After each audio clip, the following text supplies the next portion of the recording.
Before we dive into today's story, please subscribe to Cheating Tales Lab. That would help us a lot. I hope you enjoy the story. Let's begin. Howard Steele's eyes narrowed as he scanned the quarterly reports spread across his desk. The numbers were good, better than good. They were exceptional. Quantum Innovations was poised to dominate the tech market for another year. He allowed himself a small smile of satisfaction. 20 years of ruthless business acumen had built this empire, and he'd be damned if anyone tried to take it from him. The insistent buzzing of his phone cut through his concentration like a bandsaw. Howard glanced down, ready to silence it when the hospital's number flashed across the screen. A jolt of adrenaline surged through him, primal and electric. "This is Howard Steele," he answered, voice steady despite the sudden hammering of his heart. The nurse's voice was professional, calm, and it did nothing to quell the rising tide of parental dread. "Mr. Steele, your son Simon has been admitted with injuries. He's asking for you." Howard was already moving, his long legs eating up the distance to the elevator. "I'm on my way." The drive to the hospital was a blur of traffic lights and horn blasts.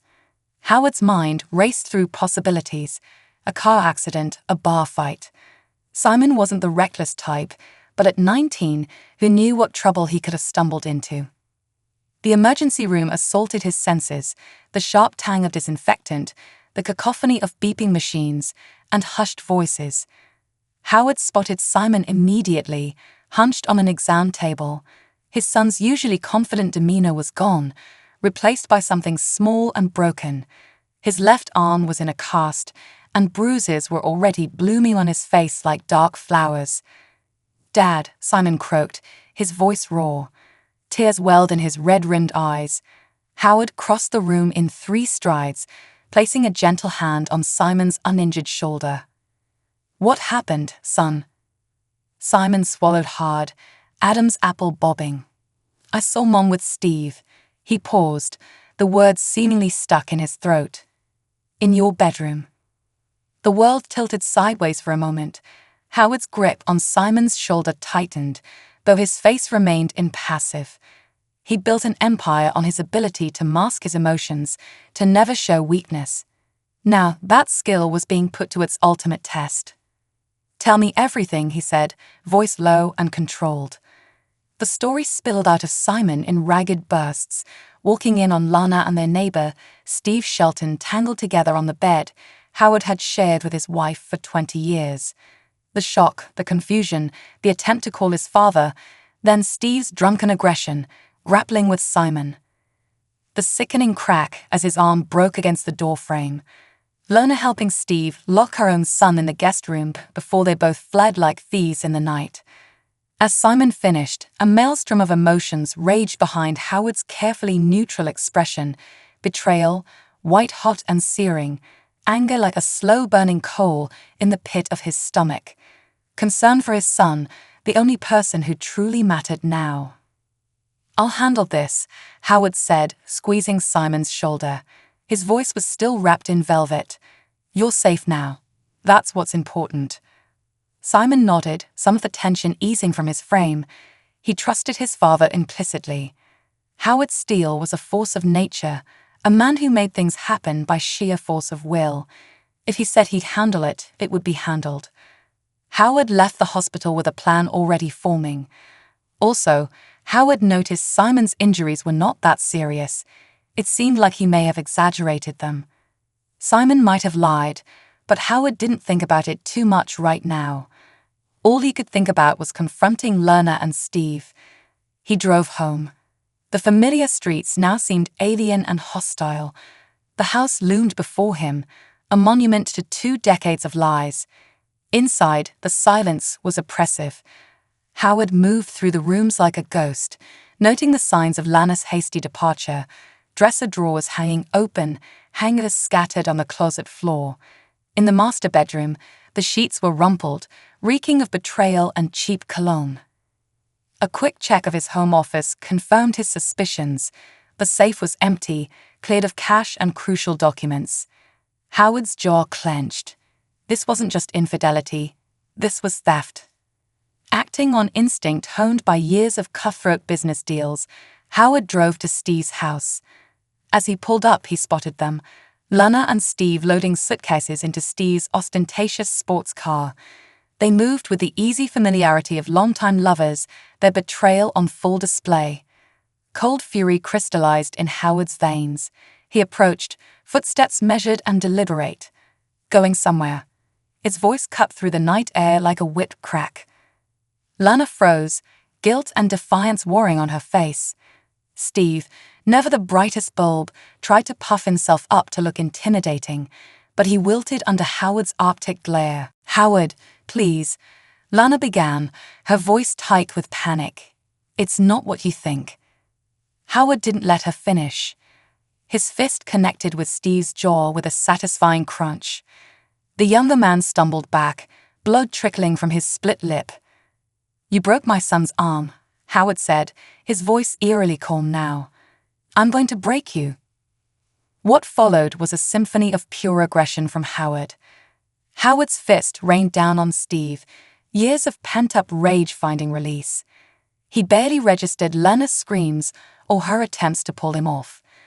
When he finally stepped back, Steve was a crumpled heap on the driveway, moaning pitifully. Howard turned to Lana, his eyes cold and hard. "We're done. Don't bother coming home. You've made your choice." As he walked away, he caught snippets of their panicked conversation. Steve, spitting blood, muttered, "This wasn't part of the plan. We need those files." Lana hissed back, "Shut up, you idiot. He might hear you." Howard's mind whirred into overdrive. Files. Plan. The betrayal ran deeper than he'd imagined. This wasn't just about a failing marriage, it was about his life's work. The next morning, Howard was in a private conference room at Quantum Innovations, across from Frank Harper, the company's legal counsel and Howard's oldest friend. "Howard, I'm sorry about Lana," Frank began, his voice gruff with emotion. "But something doesn't add up here. Lana's actions, they seemed too calculated." Howard nodded, sharing his suspicions about the overheard conversation. As they delved into the intricacies of the divorce proceedings, Howard's phone buzzed, and an unknown number flashed on the screen, followed by a text message that made his blood run cold. "Back off or everything you've built will come crashing down." Frank's expression darkened as Howard showed him the message. "Howard, I think we're dealing with something much bigger than infidelity here."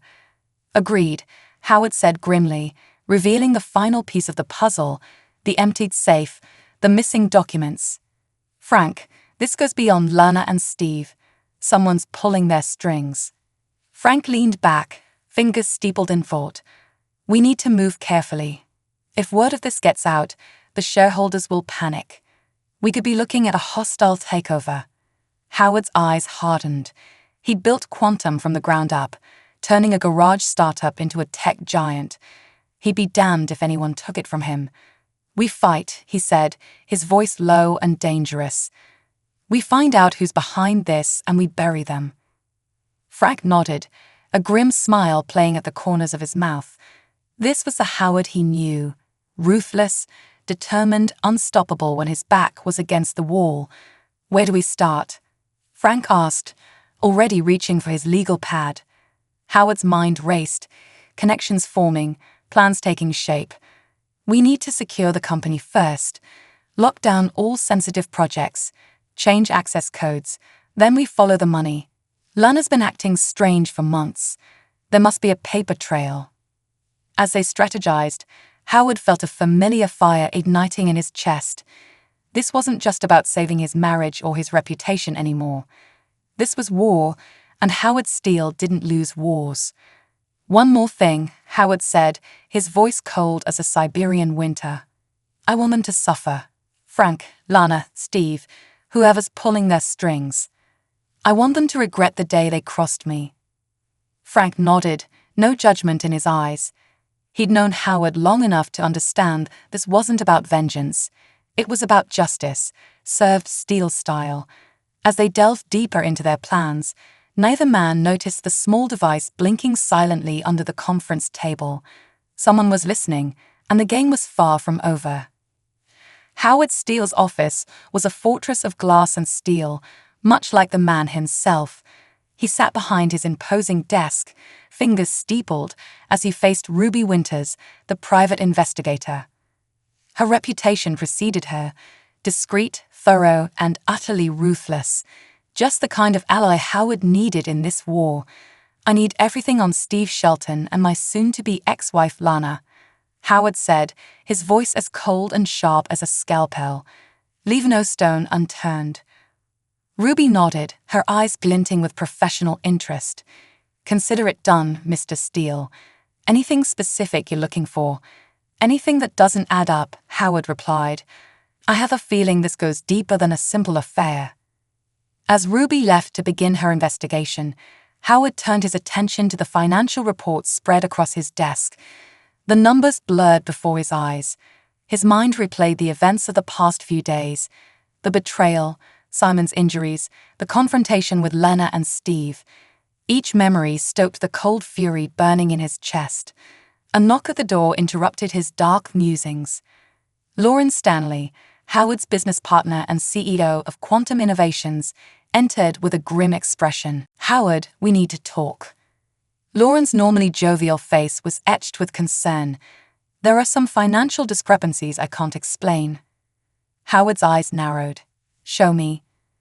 As Lauren laid out the troubling figures, Howard's suspicions crystallized into certainty. This wasn't just about Lana's infidelity. This was corporate espionage, a coordinated attack on everything he'd built. "Lock it down," Howard ordered, his voice leaving no room for argument. "Change all access codes, restrict information flow. I want to know every person who's accessed our systems in the last 6 months." Lauren nodded, already reaching for his phone. "What about the board? They'll want answers." "They'll get them when I'm ready," Howard replied. "For now, this stays between us." As Lauren left to implement the security measures, Howard's phone buzzed. It was a text from Ruby. "Found something. Meet me at your house. Alone." The drive home was a blur of strategic planning and barely contained rage. Howard pulled into his driveway, noting the unfamiliar car parked across the street. Ruby's, no doubt. He found her in his home office, her expression grim. "You're not going to like this, Mr. Steele." "I already don't like any of this," Howard retorted. "What did you find?" Ruby held up a tiny device, no larger than a button. "This was hidden in your desk lamp." "High-end stuff, live audio feed. There are probably more scattered throughout the house." Howard's blood ran cold, then hot with fury. They'd been watching him, listening to his every move in his own home. "There's more," Ruby continued. "Steve Shelton. He's got prior for fraud, suspected ties to organized crime, and your wife. She's been making large cash withdrawals from your joint account for months. You might know that. Hundreds of thousands of dollars." Howard's mind raced, connecting the dots. The missing documents from his safe, the financial discrepancies at Quantum, the surveillance. This was no impulsive affair. This was a calculated attack. "What about Simon?" Howard asked, a rare note of concern creeping into his voice. Ruby's expression softened slightly. "Your son's clean, as far as I can tell, but he might know more than he's letting on. Kids notice things, even if they don't understand what they're seeing." Howard nodded, already formulating his next move. "Keep digging. I want to know every skeleton in their closets, every dirty secret, and sweep the house for more bugs." As Ruby left to continue her investigation, Howard sank into his office chair. The leather creaked, a familiar sound in a world that had suddenly become alien and hostile. His phone buzzed again, another text from the unknown number. "Tick-tock, Howard. How much are you willing to lose?" Howard's grip tightened on the phone, his knuckles white. They thought they had him cornered, outmaneuvered. They had no idea who they were dealing with. A knock at the door startled him from his thoughts. Simon stood in the doorway, his broken arm in a sling, his face a mask of guilt and fear. "Dad," he said, his voice barely above a whisper. I think I knew something was wrong with Mom. I should have said something sooner."